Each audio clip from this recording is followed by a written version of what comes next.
नमस्कार, आप देख रहे हैं राष्ट्रहित टीवी। आपके साथ मैं हूं अंकिता। जली थी बस्ती किसी रोज कभी, जली थी बस्ती किसी रोज कभी। अरसा हो गया लेकिन धुआं उठता है अभी। चूल्हे फिर न जल सके कई रोज, लेकिन आग दिलों में जो जली फिर बुझ न सकी कभी। गुजरात के गोधरा कांड की कहानी एक रेलवे स्टेशन के छोटे से प्लेटफॉर्म से शुरू होती है, जो वक्त की पटरियों पर आज भी दौड़ रही है। कोर्ट में सुनवाई के शोर में गूंज रही है, सियासत में आरोपों के दौर से गुजर रही है और अब सिनेमाई पर्दे पर उतर रही है। द साबरमती रिपोर्ट 15 नवंबर को देश के तमाम सिनेमा घरों में रिलीज हो चुकी है। इसकी रिलीज के साथ ही एक बार फिर से बहस छिड़ चुकी है। गोधरा ट्रेन हादसे की बैकग्राउंड पर बनी ये फिल्म एक बार फिर से 22 साल पुरानी सुलगती यादों को झकझोरने आई है। दर्शकों ने फिल्म को पसंद किया है, रिस्पॉन्स अच्छा है।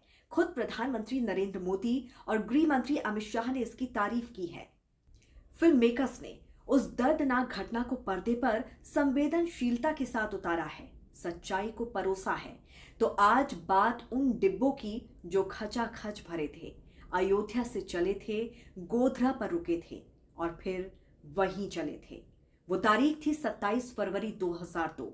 22 साल पहले की आग उन लोगों के दिलों में आज भी नहीं बुझी होगी, जिनके परिजन डिब्बों में जिंदा जल गए।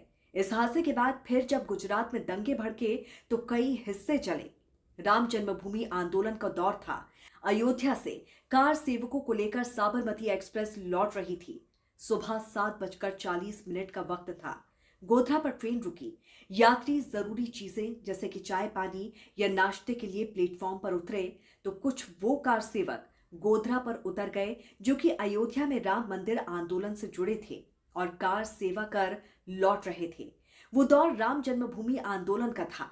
नई सदी में देश पहुंचा था, लेकिन फिर अचानक एक हादसे ने 1947 के बंटवारे की त्रासदी के दौर में देश को पहुंचा दिया। गोधरा से ट्रेन छूटी, लेकिन प्लेटफॉर्म से कुछ ही दूर बाद रुक गई और फिर उसके बाद कोच नंबर S6 में आग लग गई। 59 लोग जिंदा जल गए। आग किसने लगाई, इस पर आरोप प्रत्यारोप का दौर जारी है, लेकिन इस घटना ने गुजरात समेत पूरे देश में भूचाल ला दिया। गोधरा में साबरमती एक्सप्रेस के डिब्बे में लगी आग से गुजरात तक जल उठा। अग्निकांड को लेकर कई थ्योरीज चली, कई दावे किए गए, कई रिपोर्ट आई, कई कमीशन, कई जांच आयोग बने। नानावती कमीशन की रिपोर्ट, फॉरेंसिक साइंस लेबोरेटरी की रिपोर्ट, उमेश चंद्र बनर्जी रिपोर्ट और फिर कोर्ट के फैसले सामने आए। नानावती रिपोर्ट के मुताबिक 27 फरवरी की सुबह 7:43 पर साबरमती एक्सप्रेस गोधरा स्टेशन पर 5 मिनट के लिए रुकी। उसी दौरान कुछ कार सेवकों की कुछ मुस्लिम वेंडर्स के साथ नोकझोंक हो गई। सिद्दीकी बकर नाम के एक चाय वाले के साथ हाथापाई तक हुई। इस घटना के बाद 7:50 के करीब ट्रेन स्टेशन से चलकर 60 मीटर ही पहुंचती है कि 4 डिब्बों में चेन खींचने की वजह से ट्रेन रुक जाती है। इसके बाद भीड़ ने ट्रेन पर पत्थरबाजी करना शुरू कर दिया। इससे बचने के लिए ट्रेन में बैठे यात्रियों ने खिड़कियां बंद कर ली। कई लोग बचने के लिए ऊपर वाली बर्थ पर चढ़ गए, लेकिन इसी दौरान अचानक S6 में आग लग गई। ट्रेन में मौजूद यात्रियों का कहना था कि बाहर से डिब्बों में ज्वलनशील पदार्थ और जलती हुई पोटलियां फेंकी गई थी। वहीं गुजरात सरकार की तरफ से जांच कर रही टीम ने कमीशन को बताया कि दंगाई S6 और S7 के बीच की कनेक्टिंग डक्ट को तोड़कर भीतर घुसे और ट्रेन के भीतर 7 लीटर पेट्रोल उड़ेलकर आग लगा दी। तो वहीं फॉरेंसिक साइंस लेबोरेटरी यानी कि FSL की रिपोर्ट के मुताबिक आग शॉर्ट सर्किट से नहीं बल्कि एक इन्फ्लेमेबल लिक्विड से लगी थी। FSL लैब ने हालांकि ट्रेन पर बाहर से ही बाल्टियों और डिब्बों से पेट्रोल फेंकने वाली बात को खारिज कर दिया। हालांकि ये तो पता चल गया कि आग कैसे लगी, लेकिन फिर अगला सवाल था कि आग लगाने वाले कौन थे। फिर नानावती कमीशन की रिपोर्ट के मुताबिक इस पूरी घटना में नानू मियां, मौलवी उमर, रजाक कुरकुर और सलीम पनवाला जिम्मेदार और मास्टरमाइंड बताए गए। मौलाना उमर गोधरा में देवबंदी तबलीग जमात आंदोलन का एक प्रमुख नेता था, जबकि नानू मियां उत्तर प्रदेश का रहने वाला था। वो CRPF में कांस्टेबल था और उसे अप्रैल 2000 में नौकरी से निकाल दिया गया था। तो वहीं रजाक कुरकुर और सलीम पानवाला गोधरा रेलवे स्टेशन पर अपनी दुकान चलाते थे।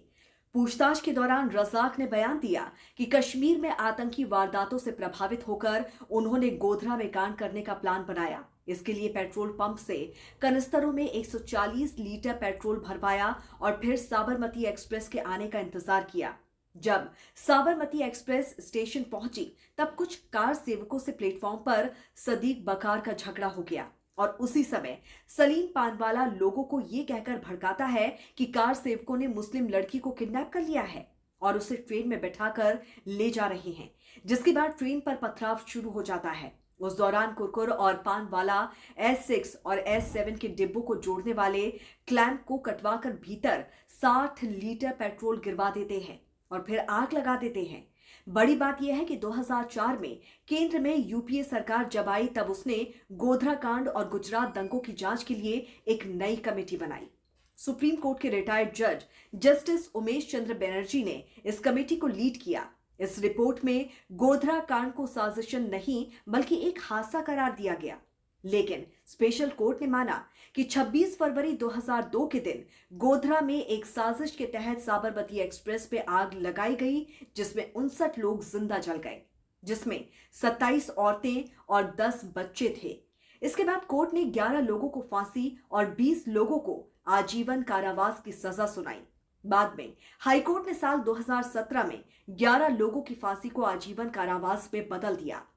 हाईकोर्ट का कहना था कि आग एक ही तरफ से लगाई गई, जिससे लगता है कि आरोपियों का मकसद बड़ी संख्या में मौतों का नहीं था और उन्होंने दूसरी तरफ से भागने का रास्ता छोड़ दिया था। लेकिन इसके बाद यह मामला सुप्रीम कोर्ट में गया, जहां की साल 2025 में इस पर सुनवाई होगी। फिलहाल फिल्म आई है साबरमती एक्सप्रेस और इसने बॉक्स ऑफिस पर आग लगा दी है। जुड़े रहिए राष्ट्रीय हिट टीवी के साथ। नमस्कार।